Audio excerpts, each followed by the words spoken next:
बिस्मिल्लाहिर्रहमानिर्रहीम। Pixel lab की आज हमारी दूसरी क्लास है और इसमें हम इंशाल्लाह बहुत सारी चीज़ें कवर करने की कोशिश करेंगे। सबसे पहले इसमें हम ये चीज़ देखने की कोशिश करेंगे कि इसके जो अपने ये प्रीसेट्स हैं, इसके अलावा भी कोई हम अपना बैकग्राउंड बना सकते हैं, इंपोर्ट कर सकते हैं। तो जी बिल्कुल हम कर सकते हैं। उसका तरीक़ाकार क्या है वो हम जान लेते हैं। यहाँ ऊपर की जानिब आप देखें 3 डॉट्स आपको नज़र आ रहे हैं, ठीक है।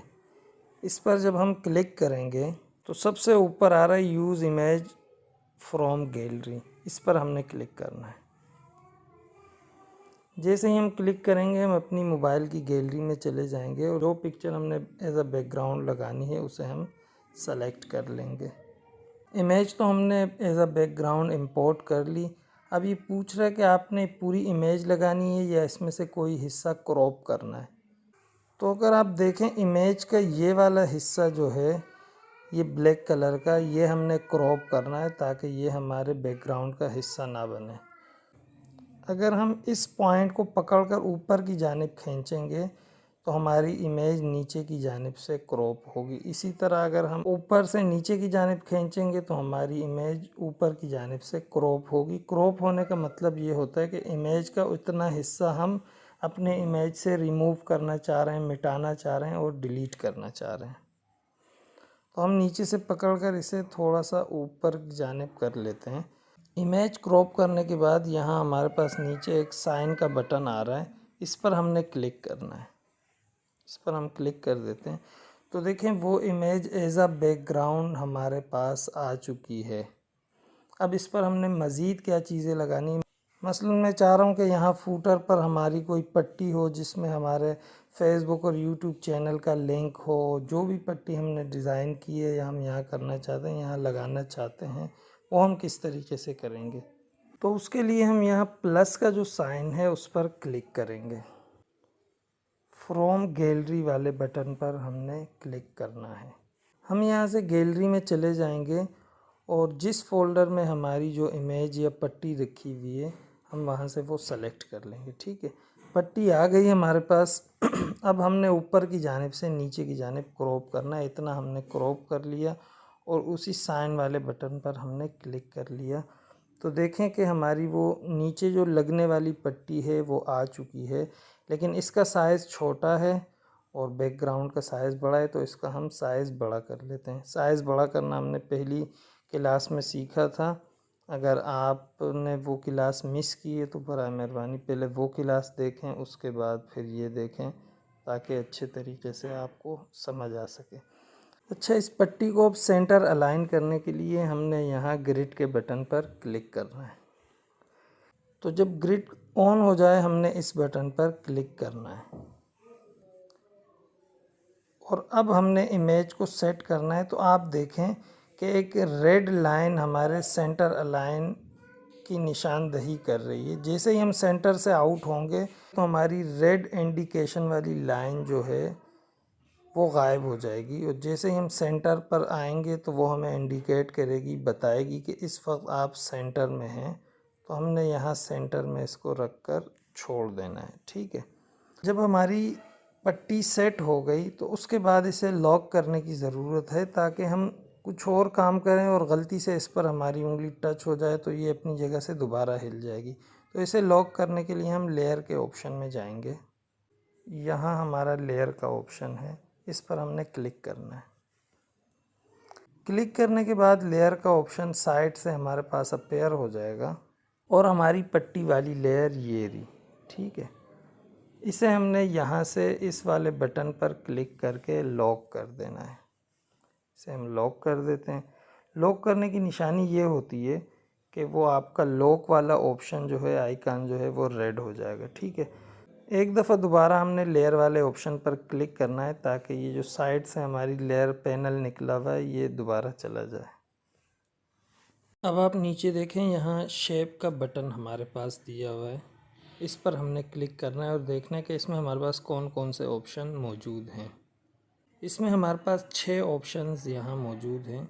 सबसे पहला ऑप्शन जहाँ स्टिकर्स लिखा हुआ है, स्टार का बटन बना हुआ है, इस पर हम क्लिक करते हैं तो देखें कि बहुत सारे शेप्स हमारे पास यहाँ अवेलेबल हैं जो हम वक्त और ज़रूरत की मुनासिबत से इस्तेमाल कर सकते हैं। उनका कलर भी चेंज कर सकते हैं। मसलन ये जो एक सर्कल नुमा स्टिकर है, इसे मैं बड़ा करके यहाँ इस्तेमाल करना चाह रहा हूँ, तो मैं बड़ी आसानी के साथ यहाँ सेलेक्ट करूँगा यहाँ से, और इसे हम किसी भी तरीके से इस्तेमाल कर सकते हैं।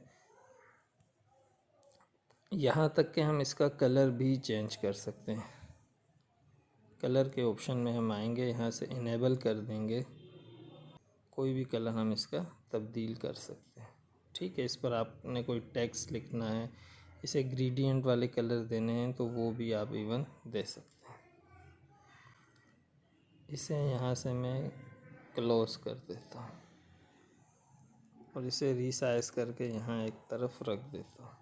दोबारा मैं शेप वाले ऑप्शन पर आया और यहाँ स्टिकर्स पर मैंने क्लिक किया, तो इसके अलावा और भी बहुत सारे स्टिकर्स हमारे पास रखे हुए हैं जिसे आप इस्तेमाल कर सकते हैं। और अगर इमोजी के बटन पर मैं यहाँ क्लिक करूँ तो यहाँ वो इमोजी भी मौजूद है जो वक्त और ज़रूरत की मुनासिबत से आप इस्तेमाल कर सकते हैं। मसलन ये इमोजी आ गया, इसे आप बड़ा छोटा करके कहीं भी अपनी पोस्ट में लगा सकते हैं। ठीक है, इसे मैं कैंसिल कर देता हूँ, इसे भी मैं डिलीट कर देता हूँ। दोबारा मैं आया शेप वाले बटन पर और यहाँ से दूसरा ऑप्शन जो हमारे पास है इंपोर्ट का, उस पर मैं क्लिक करता हूँ। तो इंपोर्ट से क्या होगा कि हम अपनी गैलरी से कोई भी तस्वीर वहाँ इस्तेमाल कर सकते हैं। मसलन ये अस्तगफिरुल्लाह जो मैंने अपनी पोस्ट में इस्तेमाल किया था, इसे मैं यहाँ से ओके करके ले आता हूँ। अब आपने देखना ये है कि इस टेक्स्ट का जो बैकग्राउंड है वो वाइट है और मैं चाह रहा हूँ कि ये वाइट बैकग्राउंड इससे ख़त्म हो जाए, ये ट्रांसपेरेंट हो जाए। हमारा यही ऑब्जेक्ट सेलेक्ट है। नीचे देखें, मैं स्क्रॉल कर रहा हूँ, ये इरेज कलर का ऑप्शन हमारे पास यहाँ आ रहा है। जैसे ही हम इरेज के बटन पर क्लिक करेंगे और इसे इनेबल कर देंगे तो देखें कि हमारा जो ऑब्जेक्ट था उसका वाइट बैकग्राउंड ख़त्म हो गया। और इसमें आप मज़ीद भी अब इसकी तफसीलात देख सकते हैं। इसके एजेस को स्मूथ करना है, डार्क करना है, टॉलरेंस की कम ज़्यादा करनी है, तो ये स्क्रॉल के बटन हमारे पास दिए हुए। यहाँ से बड़ी आसानी के साथ आप इसकी ओपेसिटी से भी खेल सकते हैं, इसकी टॉलरेंस को भी कम ज़्यादा अपनी मर्ज़ी के मुताबिक कर सकते हैं। यहाँ से ऐसे मैं ओके कर देता हूँ। ठीक है, अब इसे सेंटर अलाइन करने के लिए मैं दोबारा से ग्रिड ऑन किया और स्नैक करके हमने इसे सेंटर अलाइन कर दिया। यहाँ से हम लेयर के पैनल में गए और इसे भी हमने लॉक कर दिया। ठीक है, ग्रिड को फ़िलहाल हम हटा देते हैं। तीसरा ऑप्शन जो हमारे पास यहाँ आ रहा है इस पैनल में वो है ड्रा का। इससे क्या होता है, ये हमारे पास एक समझे मार्कर है, पेन है या पेंसिल है, इसे जैसे हम लेते हैं तो इससे हम अपनी हैंड राइटिंग से कुछ भी लिख सकते हैं। इरेज़र है, इरेज़र लेकर हम इसे यूं फेर कर इस पर इसे जो जगह हमने मिटानी हो, रिमूव करना हो, तो उससे हम इरेज़ भी कर सकते हैं। अच्छा, इरेज़र का साइज़ आपने बड़ा करना हो तो ये फ़ौरन मिटाएगा। ठीक है, यहाँ से इसको स्मूथ करना हो या डार्क करना हो वो भी आपके पास ऑप्शन। इसी के साथ पेन के निब का साइज़ भी है हमारे पास। अगर देखें ये 15 यहाँ नज़र आ रहा है, स्क्रॉल में करूँगा, मैंने 64 कर दिया। अब अगर मैं लिखूँगा तो उसके मुकाबले में इसकी निब काफ़ी मोटी हो चुकी है। अगर इसे मैं बिल्कुल कम कर देता हूँ, 4 पर ले जाता हूँ, अब देखें कि ये बहुत बारीक सा लिख रहा है। तो आपने जिस लेवल का लिखना हो आप वैसे ही लिख सकते हैं। इसी तरह अगर आपने पिन की साइज़ बड़ी कर दी, इसकी स्मूथनेस भी बढ़ा दी, अब देखेंगे तो ये काफ़ी स्मूथ चलेगा। ठीक है, इसी में मज़ीद ऑप्शन भी हमारे पास मौजूद हैं।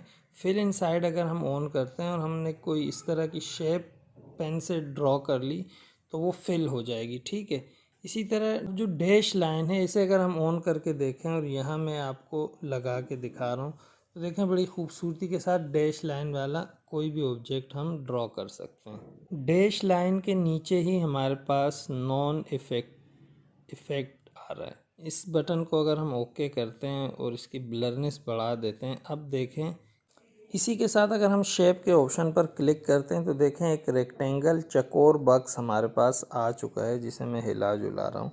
इसी के साथ नीचे जो बटन है इस पर हम प्रेस करेंगे तो बहुत सारे मज़ीद शेप्स हमारे पास आ जाएंगे। मसलन मैं अपने उसी रेक्टेंगल को पॉलीगॉन में चेंज करना चाह रहा हूँ। मैंने यहाँ क्लिक किया तो अब हमारा शेप चेंज हो गया है। अगर आपको मैं दिखा सकूं, इसका कलर भी हम तब्दील कर सकते हैं, इसका फिल हम ख़त्म करके सिर्फ आउटलाइन भी लगा सकते हैं। बहुत सारी चीज़ें इसके साथ हम कर सकते हैं। हम इसकी ओपेसिटी भी डाउन और फुल कर सकते हैं। ठीक है, यहाँ नीचे हमारे पास कलर के ऑप्शंस हैं। कोई भी कलर हम इसमें फ़िल करना चाहें तो देखें बड़ी आसानी के साथ हम कलर इसमें फ़िल कर सकते हैं। ग्रेडियंट भी हम इसमें फ़िल कर सकते हैं। हम फिल की ओपेसिटी बिल्कुल ज़ीरो कर दें और स्टोक को हम रखने दें तो तब भी हमारा मुमकिन है। और इसे हम ऊपर ले जाके इसमें मज़ीद भी ऑप्शन हमारे पास मौजूद हैं। इसे ब्लर करना है, इसे फुल डार्क करना है, इसे हम ओके कर देते हैं। इसे रीसाइज भी कर देते हैं, इसे यूं करके ऊपर यहाँ ले जाके फ़िट कर देते हैं। ठीक है, ये शेप चूँकि इस वक्त मुझे अच्छी नहीं लग रही, इसे मैं सेलेक्ट करके डिलीट कर देता हूँ। और हम दोबारा शेप के ऑप्शन पर जाते हैं। हमारे पास जो ये शेप आ गई, इसे हमने थोड़ा सा रीसाइज किया।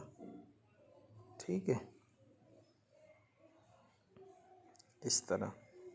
और इसकी ओपेसिटी हम थोड़ी सी डाउन कर देते हैं, इस कदर। आप आउटलाइन देना चाहें तो आउटलाइन भी आप इसे स्ट्रोक की सूरत में दे सकते हैं। बिल्कुल हल्का सा स्ट्रोक भी हमने दे दिया और इसे यहाँ से ओके कर दिया।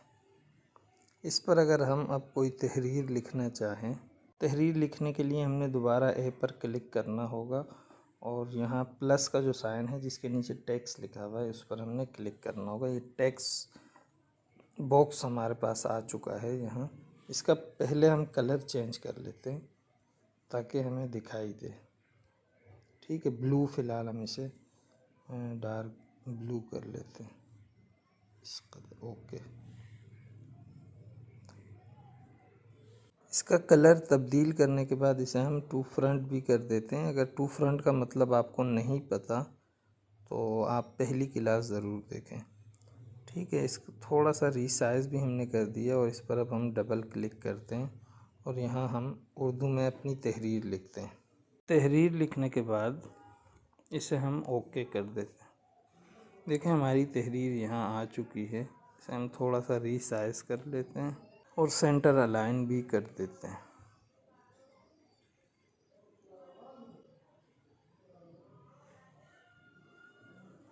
अब चाहें तो हम इसका फ़ॉन्ट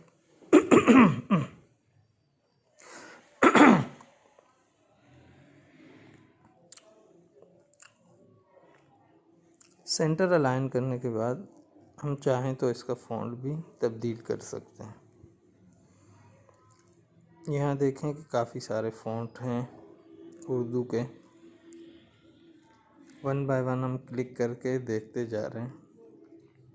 जो फ़ॉन्ट आपको अच्छा लगे आप उसमें अपनी तहरीर को ला सकते हैं।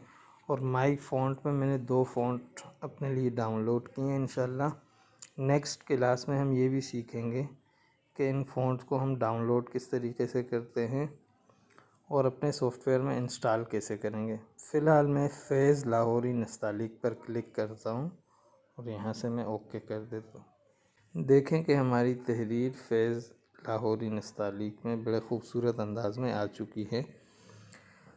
अब हमारे हर लफ्ज़ के दरमियान काफ़ी फ़ासला है, इसे भी हम फ़ासले को कम कर सकते हैं। स्पेसिंग के बटन पर हम यहाँ क्लिक करेंगे और यहाँ से लेटर्स के दरमियान जो फ़ासला है उसे हम कम कर सकते हैं। एक पोस्ट डिज़ाइन करने की कोशिश की है। तो उम्मीद है आज की क्लास आपको पसंद आई होगी। इस क्लास से मुताल्लिक़ कोई भी सवाल हो आप कमेंट बॉक्स में ज़रूर पूछ सकते हैं। इंशाल्लाह नेक्स्ट क्लास में इसी एप्लीकेशन पर हम बहुत सारी चीज़ें मज़ीद डिज़ाइन करना सीखेंगे। तब तक के लिए इजाज़त दीजिए। अस्सलामु अलैकुम व रहमतुल्लाहि व बरकातुहू।